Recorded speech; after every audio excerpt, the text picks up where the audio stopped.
and your testicles go into your inguinal canals, right? So it's just a way of putting them away, getting them out of your fucking way.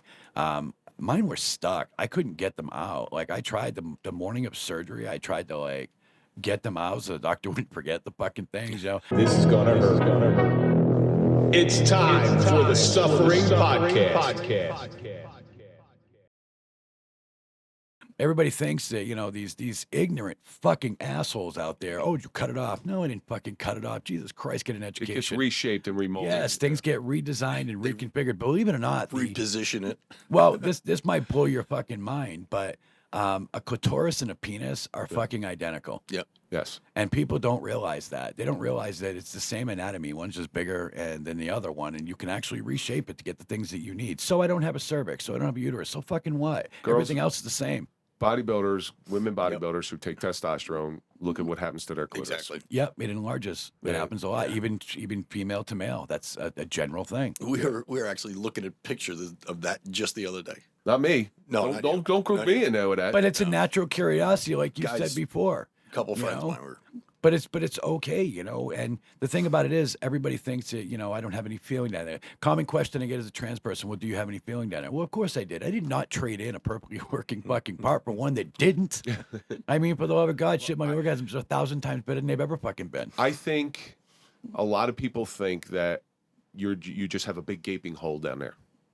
I do. An open wound. I've heard that one. A nasty hatchet wound. Yeah, hatchet wound. So I believe that's what a lot of people think. But Unfortunately. that's why we're here to talk about it. Yes, of course. So you have all Dispel this the myth. because, to be honest with you, what I knew about transition surgery came from one particular place, and it was Howard Stern used to have one of the whack pack was a woman named Shaban. I remember Shaban. Shaban had the bottom surgery. Yes. And she would go in there and talk about some really gross, disgusting stuff. She had to have a plug in there so it wouldn't heal up or something like that. And I remember this conversation, and I'm listening to the radio because it was just radio at the time, and I'm going, oh, that sounds gross. And she said it would smell, and it was like a healing wound. Does my vagina smell? No. Just checking. I didn't notice anything when you walked in. Well, I would hope not. But so I want to dispel that myth. So Let me do that. post surgery, what is the aftercare for you to have a fully functional vagina? All right. Well, the first year it's a difficult one, right? It requires a lot of dedication and a lot of time for the first year. You are pretty much glued to your fucking house. If you try to run a normal life, forget it, it's not going to happen. You have to dilate. I had to dilate twice a day. Some doctors, it's 4 times a fucking day. Dilation takes a while. Basically, all dilation is God, I wish I had brought one with me. It is a hard. Thank God you did. Well, I mean, I've got some that I've never used, But the point is It's they a have medical instrument. yeah. And they have measurements on it, I think mine has one up to 1 to 7 inches, I think, on it. And so, they start small and they go larger. Is it like a penis, like a plastic penis? It's a plastic dildo, more or less. It's just it's straight, it's hard plastic, and it's no fucking pleasure whatsoever, I assure you. But I throw a condom over it and you dilate, and you stay about 15 minutes. You put it in, you leave it there, and then 15 minutes later you swap it out. You go to a bigger size. It took me months to be able to go to a bigger size, but the idea is to be able to go to a bigger one. Now I probably dilate. Jesus. Once a month, maybe, but if I'm sexually active, I don't need to dilate. And that's the big myth. People think, like you said, you get this big gaping wound down there. Look, my vagina looks like any other woman out there. You would not be able to tell the difference. I've had friends that, have, taken the pictures of mine and they've lined it up to others, and they never pick my vagina. They never pick mine. They always pick cis women's. It's never mine. It looks identical. It functions like any other vagina. Which is what you want. Which is what I wanted, yeah. wanted. I mean, I have a, labia majora, a minora, I have a clitoris, I have a urethra, and a vaginal canal like any other woman out there. But, dilation is something that was invented for cis women anyway, for women that are born with naturally small vaginal canals, or women that are born without a vaginal canal, which is actually how one of the surgeries for trans people was adapted. It's called the peritoneal pull. And that was adapted from cis women for trans people. So now they can make, a self-lubricating vagina out of a peritoneal pull, which, nobody would walk up to a cis woman who had to have that done and say, oh, well, you don't have a vagina. Or you have a gaping hole, or you're not a woman. Nobody would walk up to a cis woman and fucking say that, but it's okay to do this to a trans person. You know, that ain't fucking cool. And so they think it's this giant gaping wound where, you know, you have to see a wound specialist, this, that, the other. No, I don't. I see a gynecologist once a year like anybody else. You know, I have to be, you know, checked for, you know, microabrasions, muscle tone. They check, you know, the skin, you know, the tissue inside to make sure that there's no cancer or anything. So, I mean, I have to be swabbed once a year. You know, it's not a pap, it's just a swab. Swamp, yeah. You know, just to make sure there's no cancerous cells down there. So it's like you can put a speculum in, it stretches like anything else, and But it's perfect. Is there any dangers to it? Like if you were with, no disrespect here, but if you went with a guy who was large, is that a problem? No, as long as you dilate, no, it's not a problem. Okay. I mean, if you, I mean, I get a girlfriend, and she loves having sex with men, bigger the better for her. And you know, if you dilate using the right dilators, you know, it's not going to hurt. Okay. You know, and most men, no disrespect to any of you, but you're not going to be able to tell the difference. I'm sorry. So the first time you get home and you get to be with your wife, coital, okay, Post-coital. Post penis. Pre-coital. post penis, the first time, it's got to be a little odd. It was months. It was months later. I mean, you have to Well, heal. yeah, you just had surgery. Yeah, it was months later. But there is an eventual time when you're going to have relations, you're going to have sex. What was it like for you to all of a sudden?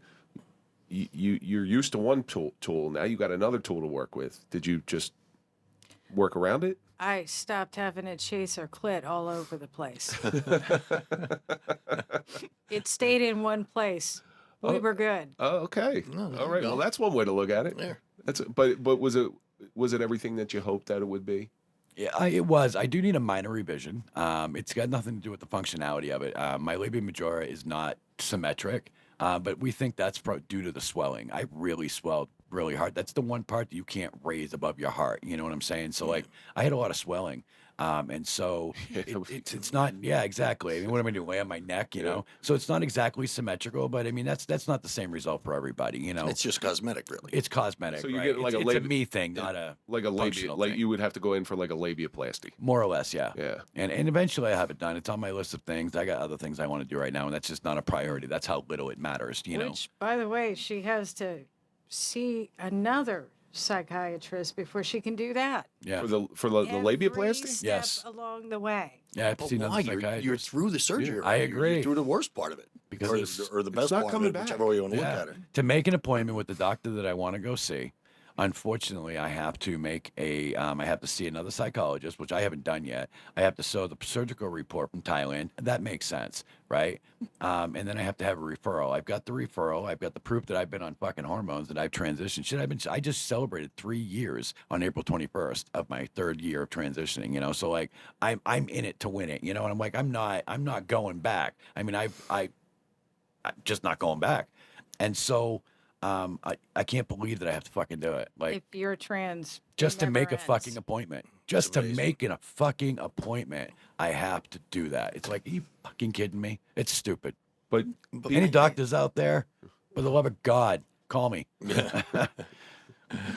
Our audience isn't that smart. No, Hey, we're not doctors. there. Hey, you know, any plastic surgeon, seriously. But I guarantee every one of our audience is glued to their screen right now, going, "Oh my God, this is the most informative thing I've ever heard in my life." Ask away. Because, like you said, it dispels myths. Dispels myths. That's kind of what I do on my, you know, my Twitch and TikTok, is try to dispel myths, to show people that trans people literally are just fucking people. So, what is the first thing you noticed about you when you go through the surgery?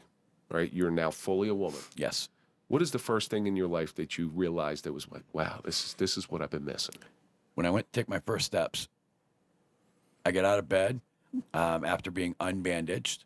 I no longer had a walker in front of me, and There's nothing hanging. nothing hanging. Yeah, I swear to God, you think that thing was a counterweight, because my first step, I freaking tripped. Like, I went to step and I was just all over the freaking place. You know, like, she thought she was gonna have to catch me. It was weird, because it's a whole, like, you walk completely different. You know, as a man, you know, you typically, you know, you have your penis, you tend to walk with your legs a little apart, right? You know, and it's like my legs just kind of instantly went together, because there's just nothing there. And my first step was a hard one. It was like stepping up a stair. You know, you get that trip feeling. And that's what it felt like the first time. And that's when I really realized, like, yeah, I've done this. This is fucking amazing. It's, It was just you know, 5 days into it. plus, you think you'll never get the head caught in a zipper. Or never get kicked in the nuts again. Yeah, you're- good luck with that. Well, before we move on from that, your testicles, they throw those away. Yeah, they get rid of that. They get rid of that. Okay. It's funny you said that because when I started transitioning, I started tucking all the time, which is, a lot of trans women tuck, right? And your testicles go into your inguinal canals, right? So it's just a way of putting them away, getting them out of your fucking way. Mine were stuck. I couldn't get them out. Like I tried the morning of surgery. I tried to like get them out so the doctor wouldn't forget the fucking things. I'm like trying to jump. I'm shaking. I'm trying to move shit around. Nothing's coming out. And so on the operating table, they do things very different in Thailand. I laid in that operating table for a half an hour before the doctor ever even stepped into that room. I was wide awake watching all the nurses do everything. Meanwhile, my junk's hanging out. I'm just laying on this table. The anesthesiologist is behind me. And that was the doctor came in, and I think it was his fifth time looking at me, telling me, that was the other thing I'm going to tell you guys. So I was reminded probably a couple of dozen times how irreversible this surgery was, even right up to the very last time before the doctor nodded his head at the anesthesiologist. He goes, "Now, this is irreversible, right?" I go, "Yeah." And he looked at the anesthesiologist. It was exactly 6:30 in the morning. My surgery was supposed to start. He walked in, he looked at her, he went, and that was it. And I had to remind him before that my testicles were in my inguinal canals. Please don't fucking forget those goddamn things. Make sure you get them out because I couldn't. You have a everything vagina with testicles. Yeah, that would have sucked. Everything went well, except Uh-huh. we made this one mistake. So then you start going and you start releasing your life on TikTok. And I've been Twitch. releasing my life before that. I was. started releasing it when I started my transition about 3 months into it. I started telling my story on TikTok thinking nobody in the fucking world would listen. It was therapeutic for me. And then all of a sudden I got fucking popular. It's amazing because I've watched your TikTok lives. I don't have Twitch. I'm not that technologically advanced. It's But like I've, YouTube, trust me. I've watched your TikTok lives, and so the first time right before we were going to talk. Yes. I remember where I was. I logged on you. I saw you went live. I logged on, and I'm looking and I'm like, this poor woman's taking a lot of shit. This is awful. Yeah, people are mean. People like the one that I remember is you need Jesus. Oh my God. And we got on the phone and we talked about that specifically. And now I'm hearing your story. You've had a higher power with you for a long time, protecting you in a lot of different ways. I guess you could say that. There's things placed there, whatever you believe in. The universe. Whatever you believe in.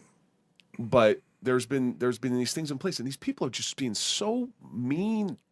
I don't think any human being deserves to have something that mean thrown at them. Isn't it really just ignorance because they don't know? That's exactly what it is. It's fear. It's not even ignorance. It's fear of not knowing. It's not being able to understand what's going on. Like people think that, like I said at the beginning, you asked me what the most, biggest myth about being trans is these people think that my life is some kink, that it's all about sex. You've seen Silence of the Lambs, right? Everybody's fucking seen that. You got the guy Buffalo Bill. Boy, he had that fucking so many fucking. By the times. way, every guy, and I don't care who they are, every guy has Buffalo Billed it one time in a mirror. Every single guy, whether you're gay, straight, don't matter. Everybody's done it. And you're probably absolutely right. But the crazy part is I hear that a lot. And the funny thing is that, if you watch the effing movie, you know that Hannibal Lecter says he's not trans. He's just trying to fit in and find himself. And he just thinks he is, but he isn't, And, he said he was more of a transvestite, which is more of a, I guess, a thing. I mean, it's not my thing, but it's a thing. And that's cool. Whatever your thing is, that is about sex. You know what I mean? Being a transvestite, that's about sex. Being an autogynephiliac, which I get called all the fucking time, but there's a difference between an autogynephiliac and a trans person. An autogynephiliac is aroused by the thought of what it's like to be the other gender while they're intimate with their partner. They don't fucking change their bodies. Yeah. I didn't go through 3 years of, hormones and surgeries and all this shit just to gain access to the fucking ladies' room. Are you kidding me right now? Man, if I wanted to walk into a ladies' room, I could have fucking done that. I've done it by accident quite a few times as a male. You know what I mean? Especially after, detransition. I've done it a couple of times without even thinking about it, and. So does it offend you if I tell you I identify whatever bathroom is open, depending on how bad I got to go? No, I can care less. Down here in New Jersey Airport, they have all gender bathrooms. I thought that was great. No, because I've done it before. I've walked in, tried to get the men's room. It's locked. I walk into the women's room and I come out and women are standing there. It's the women's room. And I'm like, I identify as a female today. I swear to God, I've done it. Yeah, but that's the problem. That's it right there. You can't do that. That's what confuses people. You It know? was a single That's what person. pisses It was I a get single you. I person, get you. man. No, I get you. But it's just, people think that my life is about sex. Honest to God, it's got nothing to do with that. It's about being comfortable in my skin. In your own skin. And people do shit to be comfortable in their own skin all the time. You weightlift, right? So you work out, I don't know if you work out, but I know you work out. I can see it, right? So, I mean, you Some work. backhanded compliment. Yeah. Well, over there with his cheat day on, I think it's cute, but I mean, it's very clear you work out. That's the point, but Cheat people day, do so Jim. many different things. You get your haircuts or you work out or, you, whatever it may be that is you fancy, whatever. Everybody does something to affirm their fucking gender every day. Everybody does things to be comfortable in their own skin, whether it's get your nails done, get a haircut, do your makeup, get all the plastic surgeries in the world that you could possibly ever want. What the hell is the difference about me doing it? Well, it comes down to this, and I said this earlier. I don't think it was a choice. No, I wouldn't choose this. I'd give it back in a heartbeat. You're right. I don't think it was a choice because, again, you would be choosing a difficult life because from what I've heard from these people on TikTok, It's a hard life. It's a hard life. Yes. People, you're always going to be looked at a little bit differently. You're always going to be looked at in a certain way. People are just going to throw these negative comments, which I don't even understand because if I don't agree with something, I'm not wasting my energy putting a comment in there. I just don't. No. It's like, okay, I Like I turn it said, off. It's got to be ignorance. Why does anybody care? It's not their life. It's your No, life. you're absolutely right. So why would anybody cast judgment on anybody that wants to do that? I don't understand. It's just fear. It's fear of what the biggest fear of most men is that I find being attracted to a trans person. They think that if they're attracted to a trans person that they're gay. No, you're attracted to a woman. Period. Or you're attracted to a man if you're a woman, vice versa. Because there are others. It's probably 1 out of 20 women, maybe. It might even be 1 out of 50 for that matter. That just is hateful. I do encounter that too, but. Most men, they fear the unknown. They fear of things they don't understand. And, I don't know. I don't know what it is, what causes it, but I know that, if a male is attracted to a trans woman, they feel that they're gay and now they feel fucking threatened, and when they feel threatened, what do? You lash out. It makes sense, but you're not gay if you look at somebody as a woman and, oh, that's attractive. I like that. That's because every homophobic or transphobic male will automatically think that either that other gay person wants them or that trans person wants them. Yeah. And that's a bunch of bullshit. That's, I have a type like everybody else, man. yeah, everybody's got a type. I like redheads. I mean, I got a type. Everybody's got a type. Just because, you're a male or a woman doesn't mean I fucking want you. It's the same thing with gay guys. Everybody has a type. Just because you're a guy and he's gay doesn't mean he fucking wants you.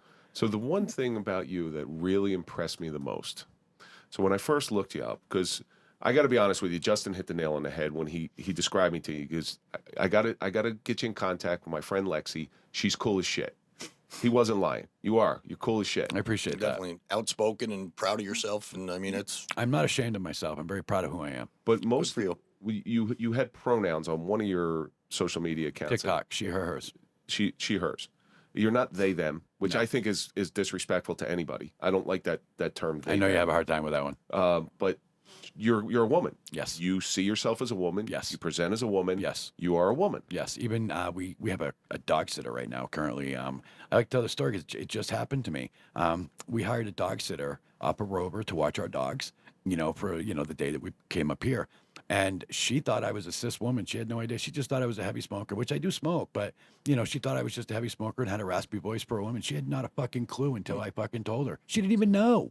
Now, I don't know if I present that way or not, how anybody sees me. I don't see myself the same way that, you would see me or she sees me. I see myself sometimes, unfortunately, I still see the him, because I lived that life for so long. for so long, yeah. Right. Yeah. And so I don't know what other people see when they look at me. I don't know if they see a woman, they see a trans person, if they don't know, if they're really unsure. Like, I just don't know. Well, if you talk to you for 5 minutes, you'll see Lexi. That's the truth. Well, that's a good thing. Yeah. Talk to you for 5 minutes, you're going to see who you really are. Yeah. And you won't see dead name. No. No. Yeah. No, So- he was just an act. So where can our audience find you? Your audience can find me all over the place. My main platform is Twitch at Just a Girl Lexi or TikTok at Just a Girl Lexi. I do a few side things on YouTube now and again. I have a podcast on Spotify that I kind of got to get back to. I got a link tree, Just a Girl Lexi, and you can pretty much find me on almost any social media platform, including Instagram. Well, we're gonna put links to all of your social media. Crystal, Lexi, This has been, it's been a lot of fun, and it's been very informative. Enlightening. You've dispelled a lot of myths that a lot of people had, including myself. Glad I could do that. Now we're coming to the end of this thing here, and we end every show the same way because you've gone through this life of suffering, not just your transition, the other stuff as well, and you've had to have learned something about it. Oh, have I learned a lot? But I want you to tell our audience, what has your suffering taught you? Strive. No matter what life throws at you, don't let it put you down. No matter how hard it is, no matter how easy. I don't really think easy is good, but I would say no matter how hard life is, that there's a way out. There's always a way out. We all strive to do our best. We all strive to be the best. We all just want to survive one day at a time. And every single day I wake up, I got 4 rules that I live by. So I repeat them myself every fucking morning. I say, be yourself. The world will adjust. And if they don't, fuck them. Do you, because no one else will. Someone else's opinion of you is none of your business. The only opinion of you that matters is your own. And the last, you got one life to live, Lexi. Live it for you and live it for no one else. And have no effing regrets, because at the end of the day, we're all chasing death, every one of us. It's like you were saying strive. I was going to say just strive to be you. Yeah. Just strive to be yourself. Yep. That's really all that matters. And we're all chasing death. So just when I get on my deathbed, I don't want any woulda, shoulda, couldas. I want to say, you know what? I lived the best me that I could be. And we were happy doing it. I don't think anybody's going to say that you didn't live life to the fullest.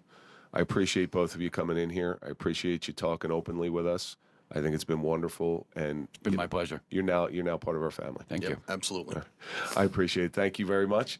And that's going to do it for this episode of the Suffering Podcast, The Suffering of a Trans Woman, Part 2.